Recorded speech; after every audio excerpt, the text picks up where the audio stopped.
What's up, everybody? This is the Real Time Faith Podcast coming at you live. I used to call you guys the Ummers from the Amos podcast, but now I'm going to call you the Realers because you are the real ones. And specifically, what makes somebody real today in Christianity? Is it somebody who calls himself a Christian? Or is it somebody who follows Christ? Or, like the topic of today is going to get into, does it matter at all? These are the things we're going to jump into today. I hope you guys are excited, as I am. Okay, beginning with a Psalm 149, a victory celebration. We have the assurance that God truly enjoys his people. Praise the Lord. Sing to the Lord a new song. His praise in the assembly of saints. Let Israel rejoice in their Maker. Let the people of Zion be glad in their King. Let them praise his name with dancing and make music to him with tambourine and harp. For the Lord takes delight in his people. He crowns the humble with salvation. Let the saints rejoice in this honor and sing for joy on their beds. May the praise of God be in their mouths and a double-edged sword in their hands, to inflict vengeance on the nations and punishment on the peoples, to bind their kings with fetters and their nobles with shackles of iron, to carry out the sentence written against them. This is the glory of all his saints. Praise the Lord. Well, today we have this real sense of praising God because we're in a time where, honestly, it doesn't matter if you're just becoming a Christian, if you've been a Christian for a while, or if you're even losing the faith. Regardless, if you are to believe that God is God, then he's already won, and he only requires your relationship, your sense of trust in him, that he's already won, and that the less we do, the better, is what I've realized. I would say that this episode is going to be called Suffer for His Name, and it's going to reflect over the past season I've been in of really suffering for his name, on behalf of his name. The real essence of this is to jump in, not to keep it too long, but just the idea is to make him greater and make ourselves less. So I've been attending certain Bible studies at this time, and there's been this real sense of intercessory prayer where we've been talking about this dying to the self. That when we kill off our own ego, which in many cases can be seen as the enemy in itself, your ego being the enemy. There's a good book on that. You can sense the idea that your ego is not only an illusion, but it also wants to create just this further sense of conflict against God's nature that is inside of you. And that goes really deep, but until we address that, let's go into Matthew 5:10 through 12. All right, the famous Matthew 5 through 10, the Beatitudes. Blessed are those who are persecuted because of righteousness, for theirs is the kingdom of heaven. Blessed are you when people insult you, persecute you, and falsely say all kinds of evil against you because of me. Rejoice and be glad, because great is your reward in heaven, for in the same way they persecuted the prophets who were before you. Pretty amazing, guys. I'm going to keep on going. Jesus teaches about the salt and the light. You are the salt of the earth, but if the salt loses its saltiness, how can it be made salty again? It is no longer good for anything, except to be thrown out and trampled by men. You are the light of the world. A city on a hill cannot be hidden. Neither do people light a lamp and put it under a bowl. Instead, they put it on its stand, and to give it light to everyone in the house. In the same way, let your light shine before men, and they may see your good deeds and praise your Father in heaven. So the reason why I read this salt and the light was because those two passages go hand in hand. I don't know if we understand this, but Jesus is calling us the salt and the light, right? If we lose our saltiness, how can we be made salty again? And it says that we are no longer good for anything. So in other words, it's kind of like if you're half and half in Christianity, right? This is a lot of the epidemic we're facing today, is that if you're half and half in regards to your Christian faith and sharing your testimony each day and praising Jesus each day, then what really good are you, right? Anybody, including the demons and the heathens and the et cetera out there, can praise God and, just falsely do it. There can be false worship. There can be false testimony. There can be all kinds of stuff out there. False deceit, false teachings, et cetera. And, the reality is that unless you are truly picking up your cross each day and becoming less yourself, letting Jesus speak for you, then you're ruining the representation of Jesus. You are ruining the representation of Jesus. And here on the Real Time Faith, we want to create real people, realers. You guys are the real ones. You guys are the ones with the salt and the light. I ask you guys, and I urge you guys, don't ruin that salt and light by letting things creep into your imagination and take away potential, goodness, virtue, things that are positive, and just good qualities in yourself, right? Don't let people tell you that you're somebody because how would they know, right? And I've made mistakes in this in my past, and I've had a lot of time to pray on forgiveness and what this and how to understand this. But today we're teaching about the sense that we want to keep you guys going, because at the end of the day, we're here together as brothers and sisters, and we're here to encourage each other to keep on going into faith, especially when the faith is kind of dying out, and especially when there is this real-time sense of Christianity becoming boring. There's a danger in this right now, where it's becoming so prevalent, and there's so many teachings and preachings and so many different churches these days that there's a message on every block, so why isn't the world perfect yet? There's a church on every block, so why isn't the world perfect yet?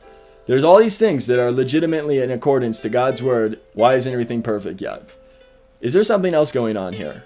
I'm going to leave that to you guys to decide on your own terms. I mean, legitimately speaking, churches raise enough money to be able to feed all the homeless in Denver, and yet Denver is starving. I would know. I went out there and I did ministries, and people are starving on the streets and dying. People are still in tents. People are still being persecuted. So, is there a greater truth that's unfolding here? Perhaps. But for me, I look in and I say, are we going to start to address these together? Is there a conversation in the works? Can we talk about these at large? Can we spread the awareness? And if there is this really sense of somebody who is actually dying out there, can we go feed them for goodness sake? Right? So let's go into this idea that this book, the worthy book mention of the day, is The Prisoner in the Third Cell by Gene Edwards.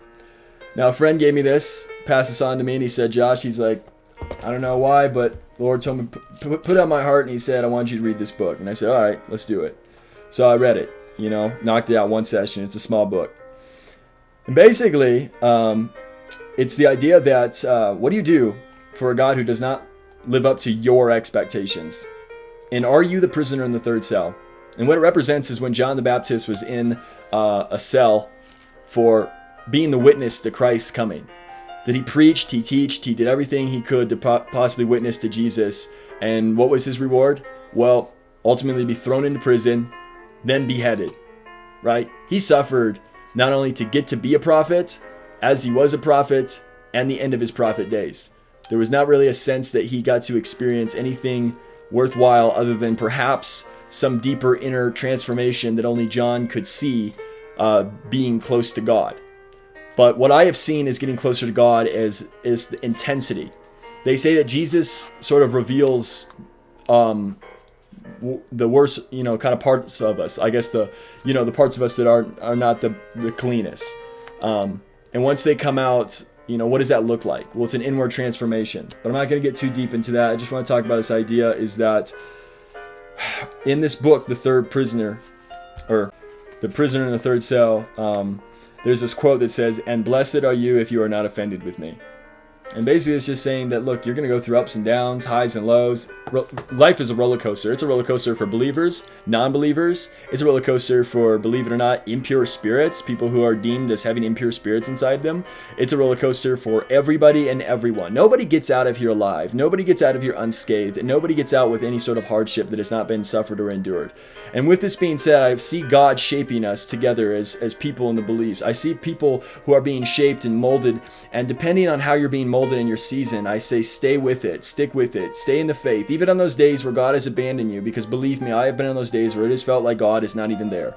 It has felt like I have no sense of God, that God has just completely left the building, that I'm on my own.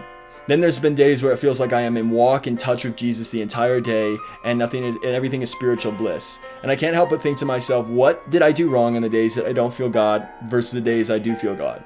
And then I realize that the days I don't feel God are days that perhaps lead to my greatest breakthroughs, because they cause me to suffer the most.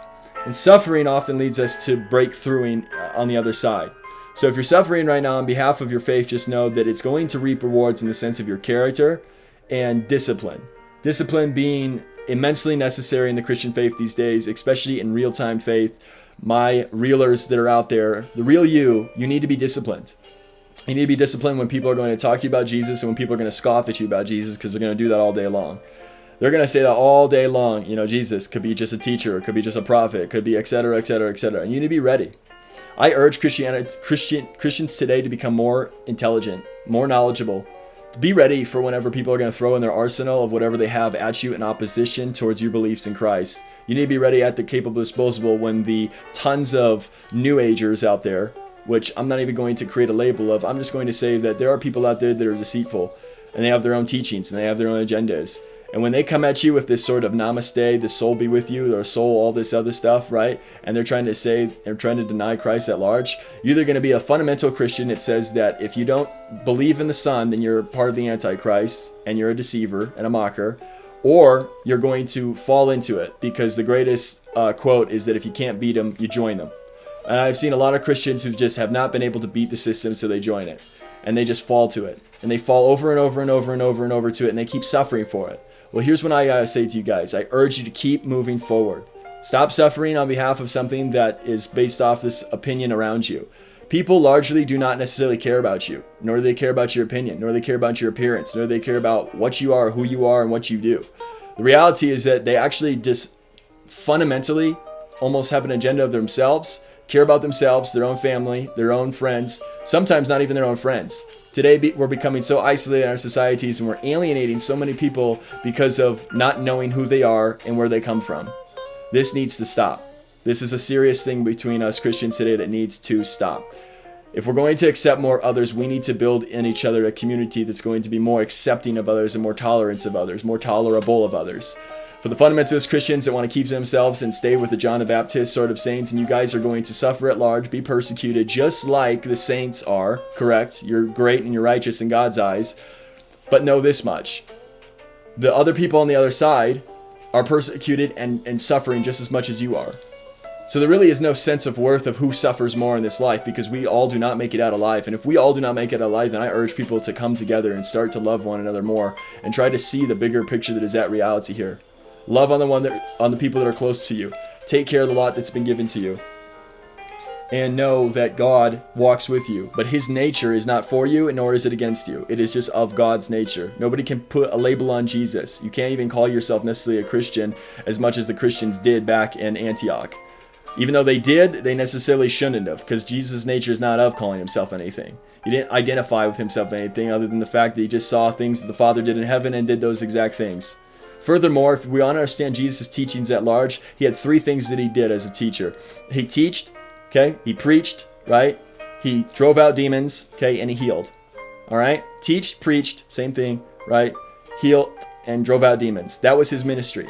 So if you're looking at yourself today and you're waking up every morning, you're thinking, am I a Christian? Well, are you healing? Are you preaching? Are you teaching? Or are you driving out demons? Or do you even know what that means? Or that there are potentially demons around you, that there are potentially impure spirits around you? Do you even understand that fundamentally in the grand scheme of reality? If you don't, then you're largely in the unknowingness of what is actually around you, and you might be still trying to impress somebody who legitimately wants to actually kind of like kill you on the inside out. Now, they want to do it metaphorically, and I'm not going to get serious about this because we're going to try to keep this a little bit light-handed in nature, but just other people's motives are not so genuine. Be on the lookout for those. You guys are my realers. I'm looking out for you guys. The real ones, right? That ultimately people do not have the healthiest agendas, and, they sometimes don't even know it. They sometimes really don't even know it. Anyways, guys, thank you so much for tuning in. This is on behalf of Suffering the Faith in Real-Time Christianity Today. There's a deep mourning of our nations. There's a sense that Jesus is coming for the believers, and there is a sense that there is a senselessness of reality, the universe, and everything of it for the non-believers, meaning that they just really live life without purpose. And we need to desperately teach people that there is still purpose in this life, that there is still hope at the end of the tunnel, that we need to strive towards this hope, and that this hope is coming. Praise Jesus. See you guys in the next episode.